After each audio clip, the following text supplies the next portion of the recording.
Welcome to the Cyber Business Podcast, where we feature top founders and entrepreneurs and share their inspiring stories. Now, let's get started with the show.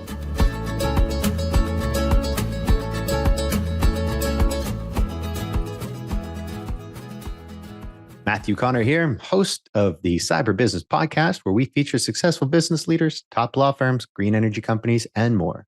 Today, we're joined by the CEO and founder of The Lawyer's Edge and the host of the Lawyer's Edge podcast, Elise Holtzman. Elise, welcome to the show. Thanks so much for having me, Matthew. Thanks for coming on. Before we get too far in, a quick word from our sponsors. This episode is brought to you by cyberlinks.com. That's cyberlynx.com. Cyberlinks is a complete technology solution provider that ensures your business not only has the most reliable and professional IT service, but also has the right cybersecurity solutions to ensure your business stays productive and safe. Cyberlinks specializes in implementing the ABA cybersecurity guidelines for law firms of all sizes in the most painless and cost-effective manner possible. For more information, visit cyberlinks.com. That's cyberlynx.com. And now back to our show. Elise, thanks for coming on today. I'm happy to be here and excited to talk about the law.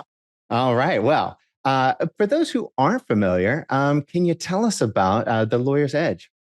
Sure. So we are a coaching and consulting firm, coaching, training, and consulting. We work exclusively with law firms and lawyers to help lawyers become better business developers, leaders, and help them with career acceleration. I love that. So business development's a fun word, I think, because I think it conjures up all kinds of different images for different people. So for you, how do you go about business development? What's that mean to the Lawyer's Edge and to a law firm? For starters, I think business development is about sales, and nobody in the legal profession wants to call it sales, so we call it business development. So I think that's the first thing. I also think that there's some confusion when people talk about marketing or people talk about business development. There's a lot of crossover, so it's kind of a Venn diagram. For me, business development is about what an individual lawyer is doing to help attract clients to the firm and to retain clients with the firm. So you may have, for example, a marketing function, marketing department, a partner in charge of marketing who's responsible for things like your firm's website, sponsoring events, putting out emails, posting things for the law firm on LinkedIn. Business development, as I see it, is about you, the individual lawyer, working with those folks internally, but making sure that you are out in the community, developing relationships and becoming a visible expert so that people know that you're the go-to for a particular area of practice. I love it. So how does somebody go about that? How do you help them, become that visible expert in the community? Well, I think we should go back a little bit to law school for a moment and talk a little bit about the people that go to law school and then what happens to you in law school and when you get out of law school. So for the most part, we know from research that lawyers self-select into law school, obviously. So they've made a decision, hey, I want to go to law school. They're not going to law school because they want to become salespeople. If they wanted to become salespeople, they would have gone and done something else. They're not going to law school most of the time because they're tremendous risk takers, right? And many lawyers come out, many lawyers have certain personalities. They like time and structure. They like executing on things. They like the present. They like rules, right? And it doesn't mean that, people don't have some risk-taking ability or they're not breaking the rules sometimes here and there in their lives. But for the most part, that's what we see with lawyers. Then you get to law school and they basically teach you two things in the law. They gave us two things in law school. So one is a foundation in the law. So we learned constitutional law and torts and contracts and criminal law. And then they taught us how to think like a lawyer, right? So you can never think like a normal person again. And then they kind of shove you out the door and say, have a great life. You're now a professional, you're a lawyer, congratulations. But they don't teach us that we have to run firms like businesses. And there are some law schools that are getting better at that. I find that the fancier and schmancier the law school is, the less willing they are to recognize that this stuff is important. So you'll hear, a T14 law school say something along the lines of, well, we're not a trade school. Well, you kind of are. I mean, I think that you are. You're putting people out into the community who are performing a certain kind of a service. And so I think that law school does a disservice to most attorneys by not teaching them the skills they need to be able to develop business, let alone leadership skills. You don't learn to manage people. You don't learn to lead law firms into the future, how to hire and fire, even financial acumen. We don't typically come out of law school with unless you've gotten it from somewhere else. So now you get out into the world, and most big law firms, even most small law firms, aren't going to teach you business development. And listen, they're not in the business of teaching business development, right? Like, it's hard to criticize that. They're in the business of serving their clients.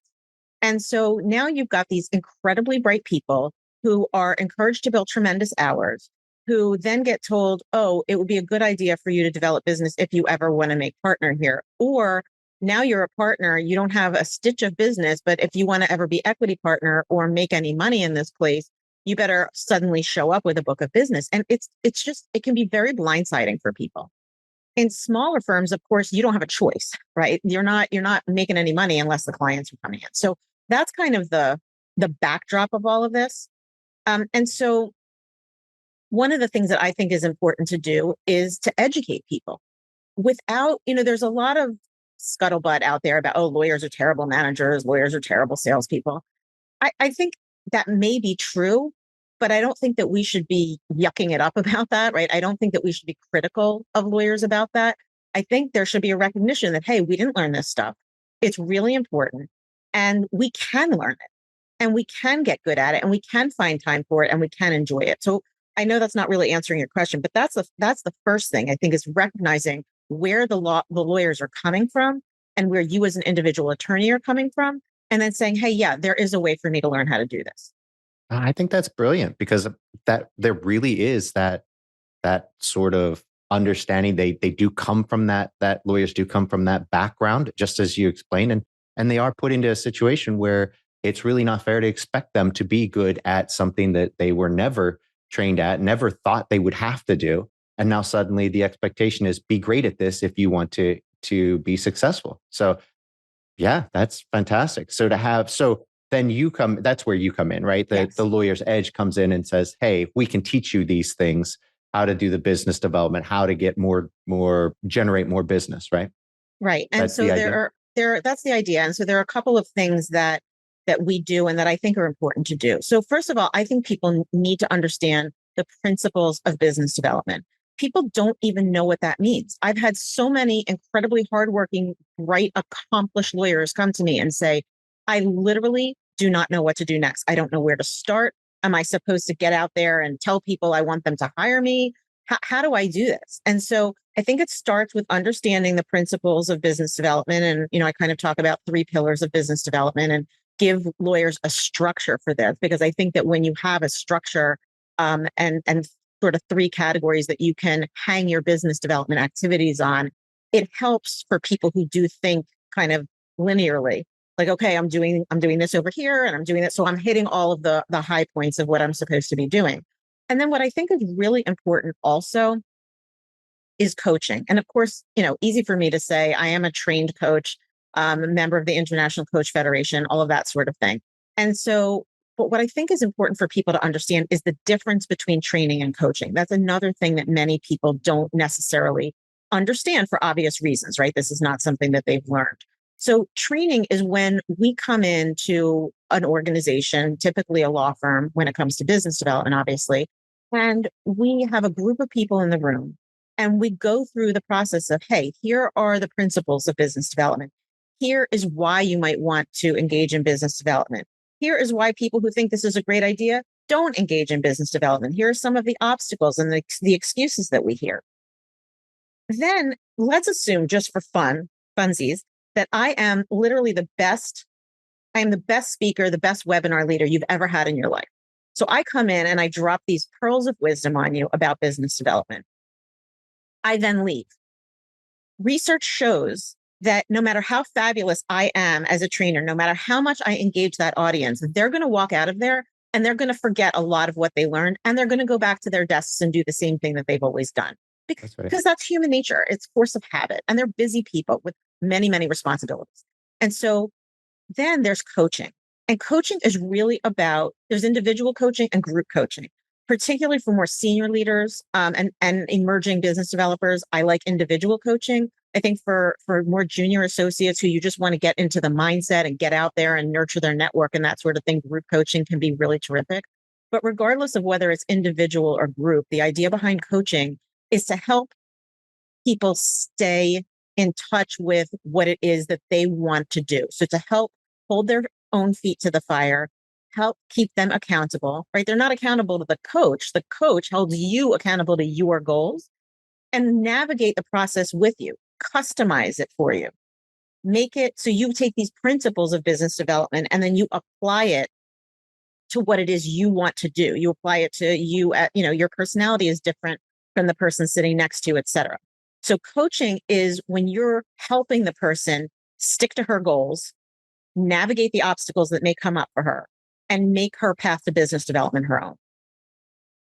Yeah, I mean, and it reinforces that training or the information that they got in the whatever, in the webinar, the what have you, which they instantly will forget. And then you come in, you help reinforce that, but specifically for them. And I think you're right. People do forget, or they really do kind of not understand the difference between training and coaching. And I think all too often in the business world, we don't really value coaching like we should. I mean, think about where Michael Jordan would be without good coaching. You can have an amazing athlete, but they also had amazing coaches that helped, identify what they were good at, what they needed to work on. Coach is never as good as that player, and that's not the point, right? And exactly. They can see things. Look, none of us can be objective about ourselves. We all know that. And yet we act like we can. And so, coaches, whether they're athletic coaches or executive coaches, business development coaches, are trained to help you see what you're struggling to see, right? And sometimes help you even see the opportunities. It may not be something negative that you're seeing, but help you see the opportunities. Also help you see the best in yourself when you're getting frustrated, right? So in coaching, many times I encourage my clients to do what I call, conducting mini experiments. Let's get out there and try something, right? And if it feels weird or it feels uncomfortable, great, let's talk about it. And we can decide whether this is something that you can tweak and try again, or whether maybe it's not a good fit for you and we can give something else a try. That's fantastic. It's a shame you don't work with non-lawyers. I'm like, I think I could use some of that. That'd be great. That's great. So what are some of the common obstacles? Like people are too busy for networking. What are some of those that people have in there? Yeah. So there is a set of obstacles that we hear about all the time. And when we go in and do a training, we typically do a 5-minute survey online that, it's really easy to do because we want to gauge how people feel about business development, what their experience with it has been, in some respects, what they think it is and isn't, and give the firm the information anonymously so that they can help their attorneys succeed. And the same things come up over and over again. So we have a kind of check off as many boxes as you want of, what you think your obstacles are. And I have not had one firm yet where one of the boxes has been left unchecked by somebody. So we've got everything from I'm too busy, I've got plenty of work on my desk, to I don't like being salesy, I don't like beating my own chest, I don't like telling everybody how great I am. You don't understand, I'm an introvert, business development is only for extroverts. I don't want to ask people for favors, right? I don't want to ask my friends to do business with me. There are all of these sorts of things. I'm not a natural networker. I hate big events. I don't like walking into a room with 100 people and expecting to walk out with 3 best friends, right? So there are all kinds of things that get in people's way. Even things along the lines of, why would anybody hire me? Or I'm too junior, right? I don't know enough. I need 15 more years under my belt before I can do this because I have to wait until somebody would be willing to hire me. And obviously I don't know enough yet. So how do you help them overcome those mental objections, if you will? So I think that the big thing is for everyone to understand that no matter who you are, no matter what your personality type is, you can develop business. It's simply a matter of understanding what the principles of business development are, what works and what doesn't work, and then adapting it for your particular situation. It could be your personality. It can be your likes and dislikes. your practice area, your geography, your age and stage. And so when you have somebody who can help you walk through that and figure that out with you, and listen, it doesn't have to be an outside coach. It could be somebody in your law firm. It could be somebody who you're friends with who has a knack for this sort of thing. But when you can customize it and make it your own and do it in a way that feels natural to you and authentic to you, you have the ability to do it. Now, I want to be clear about this. You may have to step outside your comfort zone a little. I'm not suggesting that you don't have to sometimes step outside your comfort zone a little. What I am suggesting is that you don't have to do sort of the equivalent, the comfort zone equivalent of throwing yourself off the George Washington Bridge attached to a bungee cord, right? Like it doesn't have to be, oh my God, I have to change everything. But it does have to be a little bit of self-awareness and understanding what's getting in your way. And then we talk about some of those things. I mean, some of the biggest rainmakers, are introverts. Because first of all, there are more introverts as attorneys than extroverts. And so while they call us mouthpieces and sharks and all of those sorts of things, the fact is that most lawyers in the legal profession are not that thrilled with big networking events, would be very happy to sit in their office and churn out incredibly high level, exceptional work. And yet some of the biggest rainmakers we know would consider themselves to be strong introverts. Well, you've mentioned now a couple of times the fundamental principles of business development, and you said there are 3 pillars. Can you go into that for us? Sure. The first pillar is all about relationship development. No matter how much marketing your firm is doing, and I hope that they're doing solid marketing, you are not going to develop clients for your firm without developing relationships. Any marketer will tell you that people do business with those they know, like, and trust. You've heard that before. So the best way to make that happen is to develop mutually beneficial giving relationships. This is not about developing relationships with the sole purpose of sucking the money out of somebody's pocket. This is all about developing relationships where you can be helpful to somebody else. They can be helpful to you. It's not a tit for tat situation. And you're doing that both with prospective clients and referral sources, right? And so that's the first pillar is relationship development. It's about nurturing the relationships you already have and growing new ones, meeting new people, developing new networks, introducing people to one another, becoming a people connector. So that's the first pillar is relationship development. And all of us know how to do that. You can get better at it. You can have a better attitude about it, but we're all doing that. We're human beings. We all have relationships with other people. The second pillar is about becoming a visible expert. So my horrible joke is if an expert falls over in the forest and nobody knows about it, right? Is your expertise really serving you? Because the bottom line is that we don't want you to be a best kept secret. Imagine the attorney who is the most exceptional attorney, and he is slaving away in his office, knocking himself out for his clients, doing unbelievable work. His clients absolutely love him, but nobody else knows he exists. Or imagine, Matthew, that you and I do the same thing. You're actually better at it than I am. I'm all right. I'm pretty good, and I'm going to take good care of my clients, but you are absolutely fabulous. I'm the one out there. I'm speaking, I'm writing, I'm on panels, I'm on podcasts. Who's the expert? Right. It's me. And who's the one attracting clients? It's me. But you're better. And that's really frustrating for people. But I'm so good at what I do. The challenge is this is not a, if I build it, they will come, for those of us who are old enough to remember that movie, Field of Dreams. That's not the situation. Just because you build it doesn't mean they will come. So being visible, and again, not going out there. This is about sharing what you know, sharing your knowledge, helping other people. For example, in the way I'm doing right now, I'm on a podcast talking about how you can get better at business development. I'm not selling myself, right? I'm not selling my company. I don't do that when I'm speaking and trying to. So it's all about helping other people. And you have so much knowledge and information that other people take for granted that you can be really valuable to other people.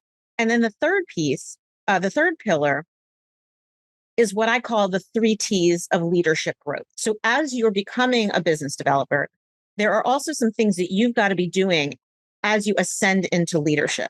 Those are the 3 T's of leadership growth are thoughts. So there's a mindset aspect to this, right? Because if you're thinking, oh my God, why would anybody want to hire me? Or, oh my God, this stinks. I can't believe I have to go out there and do this nonsense. Then obviously, there's a self-fulfilling prophecy there. And so getting your mindset right is really important. The second one is time. Yes, you're busy. I know you're busy. Lawyers are busy. There's no question about it. We, for the most part, even with alternative fee structures and those sorts of things, we live and die by the billable hour. And so, and that's what we're expected to do is produce, produce, produce. Having said that, everyone has the same 24/7. And there are people who are prioritizing business development and making time, right? You're not going to find people, can't find time. You're not going to find time. It's not going to drop in your lap. You've got to make time. And then the third piece is team. And we don't really use the word team that much in law firms, but it really is about building a team around you of people who will, delegating, right? And the lawyer mantra seems to be, if I want something done right, I have to do it myself. And I encourage people to say, if I want something done right, I delegate it to the best person for the job. Because in order, we don't want to be adding more stuff to your plate when you're starting to engage in business development. It's about freeing up time. And one of the ways you do that is to learn to delegate to other people and to build even a tiny little group of people around you who are willing to run through a wall for you. And of course, you're going to serve them as well so that you can free up that time for higher level activities, including business development. That's fantastic. So it's funny when you were talking about the first pillar, that being, relationships, it reminded me, and you said a lot of things that were in, have you read the book, the How to Be a Power Connector by Judy Robinette? I haven't read that one, but I love the idea. It's a really important idea. Well, it's fascinating because it really, I'm about 3/4 of the way through it, and I just got it last week, and it's been really fantastic. But the thing is, she hits on a lot of the same points that you were talking about, where the way that people think about relationships, and it being something where you go into it and you're giving from the get, and you're helping people, whether it's providing information, a connection to somebody that you know. But she does a great job of basically talking about the same thing you were talking about here with how to build that network and changing your mindset of what networking is. It's not a tit for tat thing, like you just said. It's really about how you help other people. And it's not just using people or collecting a bunch of business cards at a big event. That's really worthless. So it's really interesting that you say the same things. It is interesting. And I think, reading something like that, I think is really, really valuable. When you can become somebody who, even if you decide right now, I'm not so sure about this, but you know what? I can connect other people. Like that's something that I think would be kind of fun because look, who doesn't want to be a hero for somebody else? We all want to be a hero for somebody else. And by the way, that's why people refer business to you. And that's why you refer it to other people. It gives us a little, probably like a little dopamine burst or something, because we want to be helpful to other people, right? For the most part. And so you can even choose that as your first thing. You know what? Whenever I talk to somebody, I'm going to think to myself, hey, who can I connect this person with? Like Matthew expressed an interest in X. I wonder, who do I know that Matthew would enjoy talking to and make that connection? And that's a great way to get started and will help you shift your mindset because you will over time see that the rewards can be tremendous. It's like you're the same person as her. You're saying the same things. It's fantastic. And then it was funny because as you were talking about being that, let's say I'm better at it than you, but you're more visible out there. I heard this quote, and I don't know who said it, but it's that you are who you are on Google. So as people, and meaning that when somebody Googles you and they see who you are online, that's their perception of you. So if you could be the world's foremost, it's just absolute best attorney, hands down, you know everything, and you're phenomenal at it. But if when people go online and they look for you, they see a jacked up LinkedIn page. There's you're nobody when you're Googled versus somebody who's a fraction of as good as you, but they are on CNN. Everybody's asking their opinion. They're on podcasts. They're everywhere. According to the world, that's the expert, not you. So I think that's a really great point you made there. That's exactly right. And think about all the money that, even celebrities and authors and all of that spend promoting themselves, right? It's because they know that they're not going to sell books. They're not going to get asked to speak. They're not going to be in movies if people aren't clamoring for them and wanting what they have to share. Well, and I love this whole, how you go about helping, law firms and lawyers change and grow without, and I get it. I totally agree with you got to get outside your comfort zone to some degree. I mean, there's no growth that happens without a little discomfort. You go to the gym, you cannot build a muscle without a little bit of pain. Doesn't mean you should be destroying yourself every time you go into the gym, because that's not productive either. So you find that balance. But how do you do this? So you go into let's say you're invited into a law firm, they want to engage. Do you guys have packages where it's, hey, look, we have these things. Do you customize it per law firm? How's that work? So we do customize everything for law firms, but we, of course, explain to them how we think it works best. And as I mentioned to you before, what I think works best most of the time for most firms is to get everyone speaking the same language, to have everybody have at least a baseline of knowledge where they can talk to each other. For example, something as simple as being able to talk about the 3 pillars of business development at their next lunch. Like, hey, what pillar are you working on? Or, I haven't gotten to pillar 3 yet. And by the way, you don't have to do everything at the same time. I mean, I recommend starting with pillar 1 because that's what you're already doing it probably. And it's easy and it's fun and it's comfortable. And so if you're not ready to go throw yourself out there into the public eye just yet, that's okay. But I do think that starting with a baseline, starting with a foundation where everybody says we're all rowing in the same direction, this is what we're going to talk about, this is what we're going to be working on, is a good way to start.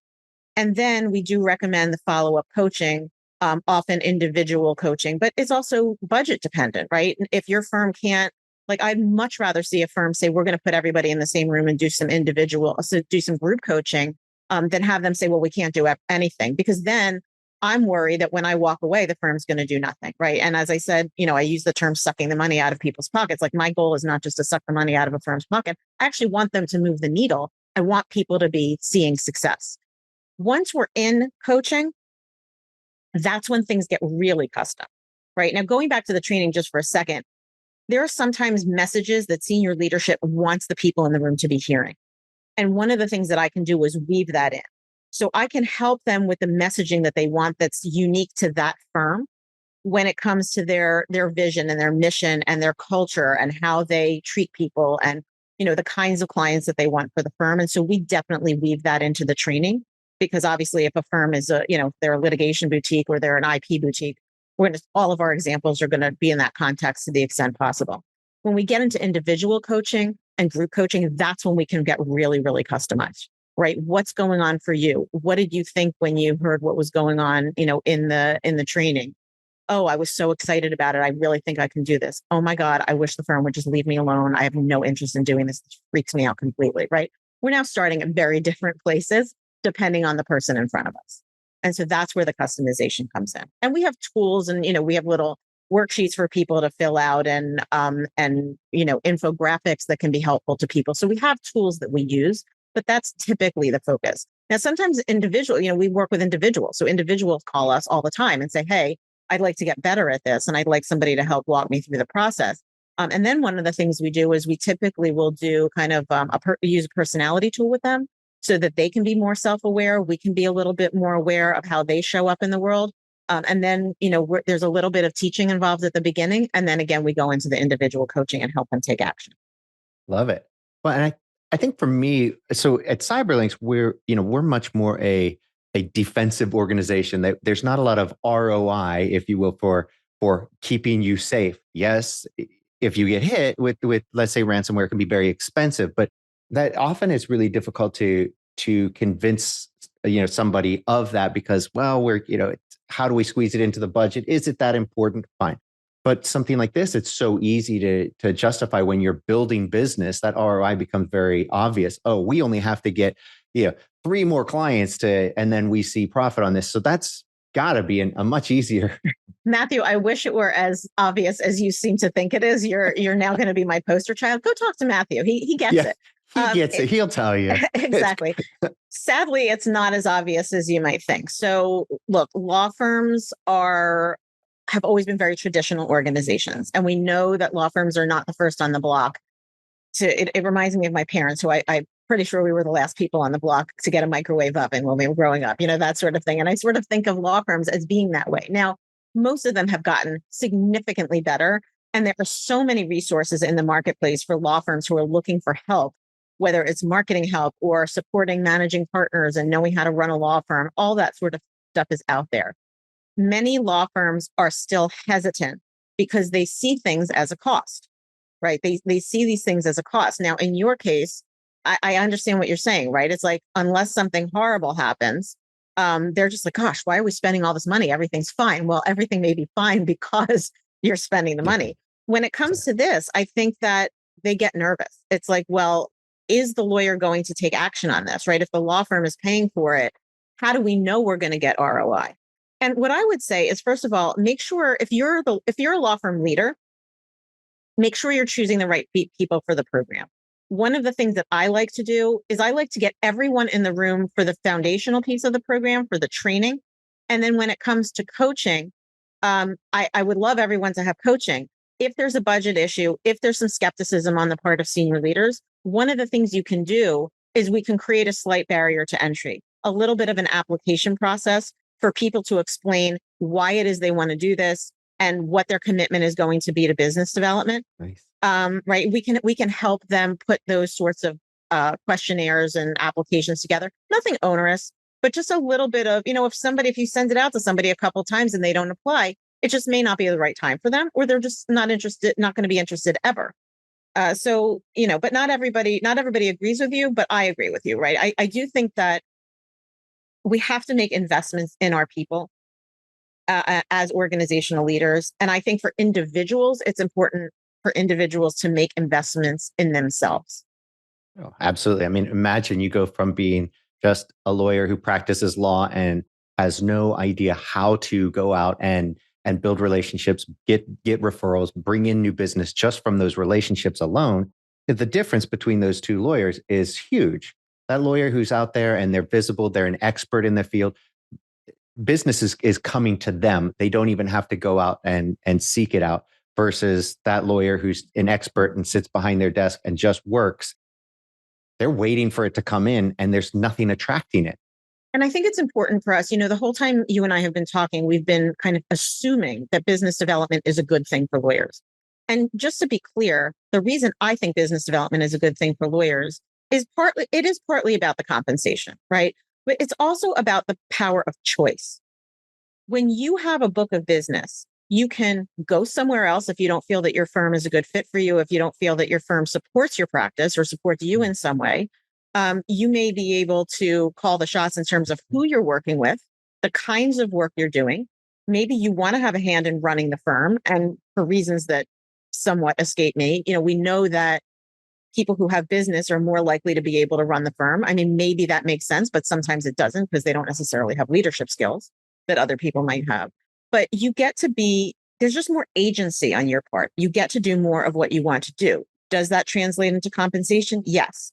And I would also add that for women in particular, I think it's critical because we know that the numbers of women in law firm leadership do not mirror the percentage of women coming out of law school. I mean, we've been graduating women from law school at the rate of 50% for nearly 30 years, or maybe more than 30 years. And yet we know that that's not what's going on in the top echelons of law firms. And so I think particularly for women who want to succeed in law firms, it's absolutely critical to be able to develop a book of business. And if nobody is inviting you to the party in that regard, for you to stand up and raise your hand and say, this is something that I want to do. I love that. Let me ask you, so is business development different for men and women? Is there a different approach? Is it harder for one than the other? So I would say that I would answer that in two ways. One, as far as is there a difference in business development for men and women, the answer is no. And then also a big yes, right? So helpful, right? No and yes. So I would say no, because the principles of business development that I just described are absolutely identical for women, right? You've got to develop the relationships. People have to know who you are. Of course, you have to be doing exceptional work. You've got to free up time for it. You've got to have a good attitude. You need people around you who are going to help you. Having said that, women have been socialized differently than men, and men and women have different expectations about how things are going to play out. There's also societal expectations on women for how it's okay to behave, how it's not okay to behave. And so just to mention a couple of things, I mean, women are socialized for perfectionism. There's a talk that I often do about perfectionism and kind of the double-edged sword of perfectionism. And so women will wait and say, but I'm not an expert yet. I'm not an expert yet. I'm not an expert yet. Whereas guys will just go, well, I can help, and then they go out and do it. And so, and it's, some of it sounds a little bit funny and we can be facetious about it, but it does have impact on women. Another thing that impacts women in business development when it comes to how we were socialized is confidence. Things like imposter syndrome. These things are not a challenge for everybody, but they're a challenge for many people. And it tends to be more women than men, according to research. And so things like developing confidence, things like being willing to ask for the business and being more assertive, because, we know obviously that if men are assertive, that's expected. And if women are assertive, sometimes it's considered bitchiness. And so some women will shy away from that. I've had some women say to me, especially depending on the market they're in, if they're in a more conservative market, I don't mean politically, but just like lifestyle wise, more conservative market than others, I'm not really comfortable going out and socializing with men, even for business, because what is it going to look like, right? What might the community think? What might he think?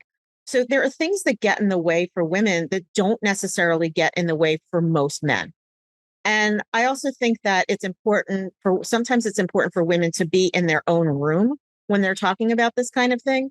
So I recently did a women's business development program for an organization where there were men in the room and some allies in the room. And so that was great. They wanted to know more about how to help the women in their firms develop business and just about it generally. And there was a man in the room who just kept raising his hand. And, I had literally never used the term mansplaining before, just because I don't really think about that stuff. But he really was trying to hijack the conversation. And it was utterly fascinating. I had other men come up to me afterwards and say, like, what the heck was that? Right. And so sometimes it is for any group, who feel that they have something in common with each other, to be in a room together, being able to talk about this stuff without other people listening in. Wow, that is an excellent point. So, and I completely agree. I think there's a lot of guys who they want to be allies, but I don't know if it's culturally they've been programmed in a certain way, and they were just raised this way, that there are so many barriers to kind of reaching equal ground that I don't know how it ends or when we reach that level of equilibrium. But I know that there's got to be so much more of this education kind of on both sides of the aisle, if you will. I think that's right. I will say that when I came out of that program, the CEO of the organization for whom I did the program came to me, and he is somebody who is very much an advocate for everyone, women, men, anybody. And he said to me, oh my gosh, I had no idea. Like, the comments from the women in the room were really surprising to me. And keep in mind, right, these are highly educated, highly talented, hard charging women who are doing really good work for their clients, excellent advocates on behalf of their clients. And yet, because of the ways in which we have been socialized, there are certain things holding them back that I think some men don't see. And so for that particular guy, right, it was eye-opening for him. And so, I don't think that everybody in the world should have to, always be doing their own thing. I think we can all work together to make these things happen. But I do think that sometimes being in a room with your peers and having these open conversations can really help people. And that's one of the reasons that I do some of the work that I do specifically with women around business development. So let me ask you, is this where you started the Ignite Women's Business Development Accelerator? Is that kind of why and how? And can you tell us about that? Yes, I saw a need. I've been wanting to do this for a while. And of course, then the pandemic came along and I took a pause. But this year we finally launched the Ignite Women's Business Development Accelerator. And I did it because it's not because I think that somehow women need remedial help. I mean, that's ridiculous. But I do think that there's a market for it, because I see that there is less of an emphasis among women than I'd like to see in terms of becoming business developers and learning the process and starting the process sooner. I did want to create a place and a space for women to talk about the things that can make it challenging and talk about their wins without feeling like they have to tone it down. I mean, one of the things I like to do is get in the room with the women and say, okay, you're a rock star. Tell us why you're so fabulous. And they might be much more willing to do that in front of their peers than do that in front of, their partners or a bunch of men in their firm or whatever. So there's a lot of opportunity there for women, and women are great at community. And again, I hate overgeneralizing, but there are many women are really, really good at building community. And I think that, and we know this from almost any walk of life, when we build community, all of us have a much better chance of succeeding. And so that's what I wanted to do. And we are doing with the Ignite Women's Business Development Accelerator. I love it. I think that's super important. And, kudos to you for starting that. I hope that it's very, very successful, because I agree with you. I think there's a huge need out there. I think having that a room where they can come and talk and feel uninhibited by other pressures, I think is really important. So I wish you all the success on that. Thank you so much. I know we're running close on time. So before we go, can you tell everybody where they can find out more about you, about the Lawyer's Edge, and of course, Ignite? Absolutely. So I would love to connect with you on LinkedIn. It's Elise Holtzman, and I'm on LinkedIn. Easy to find. You can also visit thelawyersedge.com. It's thelawyersedge.com. And if you want to learn more about Ignite, just go to thelawyersedge.com/ignite. Fantastic. Well, it was so great having you on. Thanks so much. And I look forward to talking to you again. Thanks so much, Matthew.